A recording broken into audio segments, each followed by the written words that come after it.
guys, this is Etan Sun from Sunbros. Today I'm really excited to be bringing you guys this brand new video. But before we get started with that, I want to make sure I remind you guys on how to get entered in for a chance to win our guaranteed skin giveaways that we do every Sunday night during our 1-hour question and answer live stream. All you gotta do is make sure you're subscribed to the channel, give the video a thumbs up, and comment below with your in-game name and which skin you'd like to receive on either the NA or EU servers under 700 vouchers. And remember, the more videos that you do this with that are uploaded each week, the higher chance you have to win.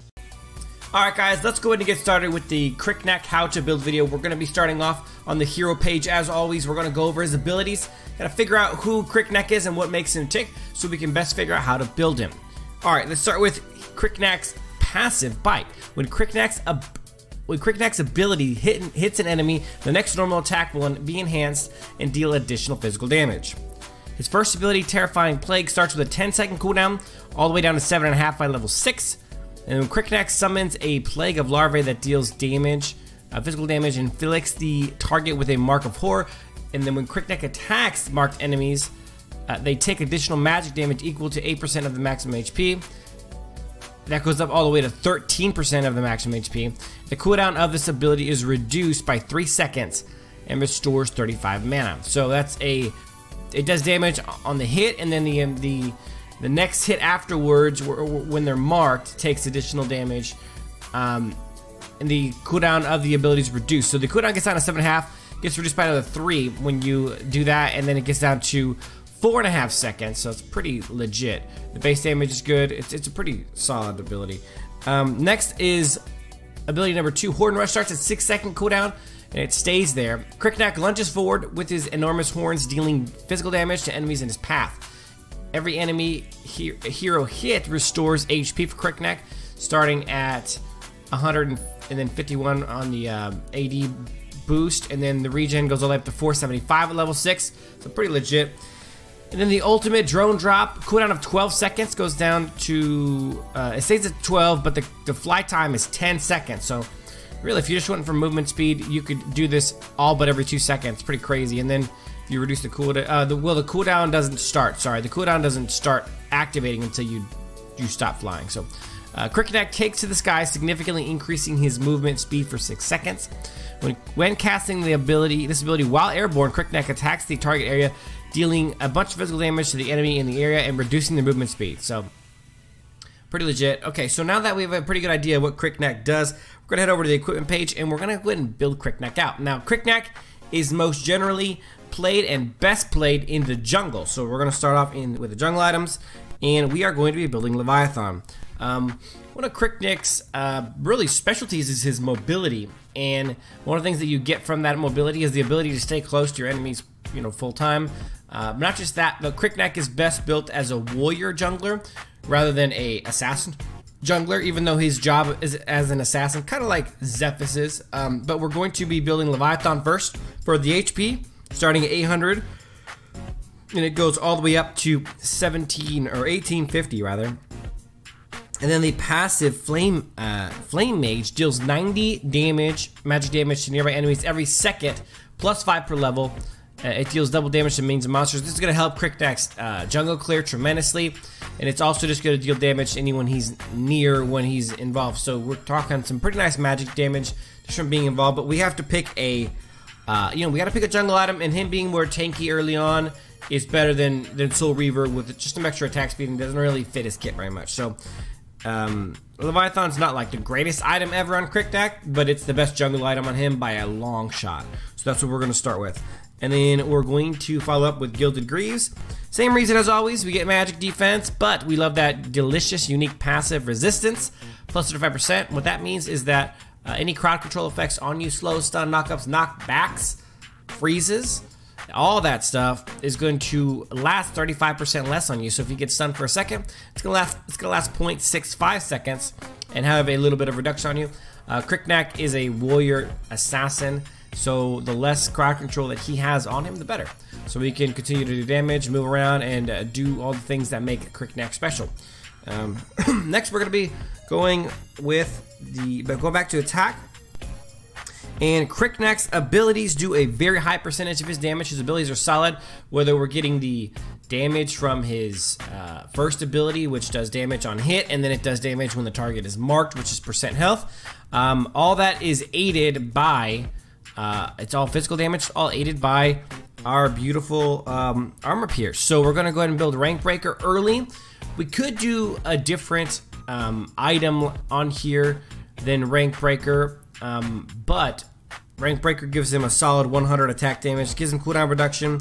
Increased movement speed is always going to be good on somebody who's high mobility.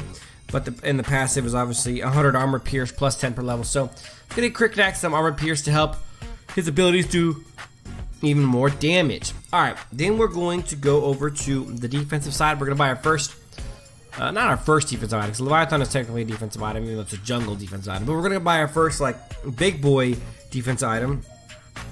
We're going to go to Frost Cape. And the reason why Frost Cape makes so much sense on Kricknack is because of his cooldowns are not crazy long on any of his abilities.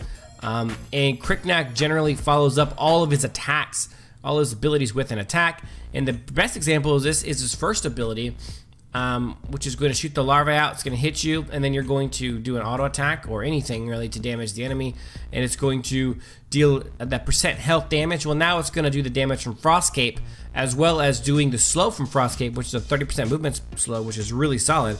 So now you're going to get now we're at 20% cooldown reduction, 10 from Frost Cape, 10 from Rank Breaker. We have some more armor now. This is our first armor we're getting in the game. We got some more HP. So now we're at 2650 on the HP, including Leviathan fully stacked out. And the passive Frost Power, after using an ability, the next normal attack reduces movement speed by 30% and deals 150 physical damage plus 20 additional damage for each level gained. So it's a pretty solid amount of extra damage. When you combine the Frost Cape damage with the damage that you're going to get and you're going to do from the first ability, the percent health damage from the first ability, it's actually going to do a pretty good amount of stuff. And this is a 3-second cooldown, so it easily will go off a couple different times during a fight. But I really think it just synergizes really well with that first ability. It gives him some tankiness, some cooldown reduction, but it helps his damage, and his slow is really solid to keep Kricknack near that person, keep Leviathan burning. Next, we're going to be going back to a damage item. Now, a very common choice for the 5th slot on Kricknack is actually going to be Hercules Madness. And it's not hard to see why. 50 attack damage, 180 armor, 150 magic defense. Not bad. It gives him some tankiness, it gives him a little bit of damage, and the passive gives him 40 attack damage and his shield whenever his HP drops below 40%. But it has a 90-second cooldown. And the reason why I don't like this item is because the build already makes Kricknack fairly tanky in my opinion, and I don't need to make it even more tanky. I'd rather go more towards the damage side. And the best part about Hercules Madness is of course that passive, but it has a 90-second cooldown. And with Kricknack's incredible mobility, and what really makes Kricknack special, because Kricknack is not a team fighting all-star, right? He's a 1v1 assassin. Like, he goes in, kills a guy, gets out. He's not like a Wukong or a Zephyrus where he's going to go in and fight multiple different people before he can get out. Kricknack is not that kind of guy at all. So when we build on him instead as damage, so he can be more effective at going in, bursting 1 or 2 people down and getting out.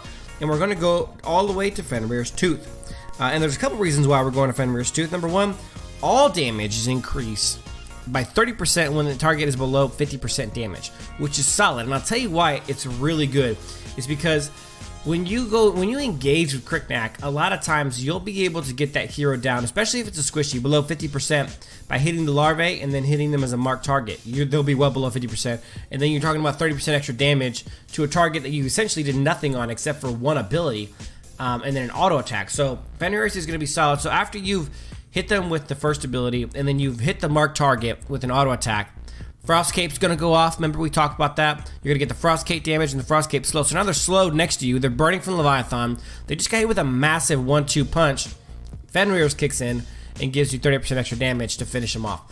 Not just the passive, but it also gives you 200 attack damage, which is incredible. It's the highest item in the game by a lot on the attack damage meter, and it's going to make all of his abilities hit even harder. So it's really not, like, I'll show you guys the...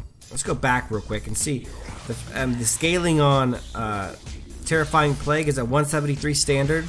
This one's going to be at 173 standard, and this one's going to be at 276 standard. So those are the 80 scalings that we have from this ability, which is pretty nice if you ask me. And then, so this is obviously going to make it hit all of his abilities, just hit way harder. We already have the armor pierce from that. So those abilities are going to be getting the armor pierce bonus, and then the AD quantity that we have now is up to 300, which isn't bad considering that we're half tank, half damage. So, all right, and last but not least, we're going back to the defensive side and getting a little more tanky for ourselves.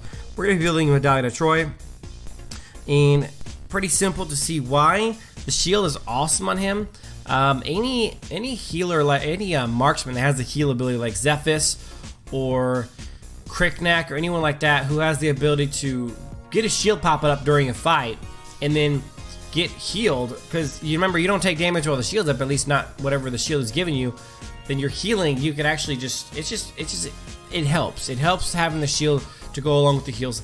Also, we're getting 10% cooldown reduction, which puts us at a whopping 30. We're getting 1000 HP, which puts us at 3610 on this build. Then we're getting 360 magic defense, which puts us at 470. One of the things about this build that about Cricknack really is that he really does a great job on all the on other assassins, on other marksmen, and all the other squishies. The one group that he not struggles against, but I'd say can be a weakness, is if he gets crowd control by a mage, he can get bursted down pretty quickly. But now we're building a lot more magic defense on him so that he can survive the opening stun or freeze or knock up or whatever. If a mage were to catch him, he'd be able to survive long enough to burst him down after coming back from the crowd control. We have the resistance, we have some magic defense, we got some health, so he could survive an opening blast from, let's say, a Crixie knock up in her clone ability, where she shoots out a clone of herself forward and hits you and comes back. Now Cricknack can survive that long enough to catch back up to her, burst her down, and kill her. But this is the Cricknack build, guys. It is a little bit tanky, it's a little bit damagey, and it's a little bit awesome. So we're going to show you guys the Arcana, as we do in all of our how to build videos now.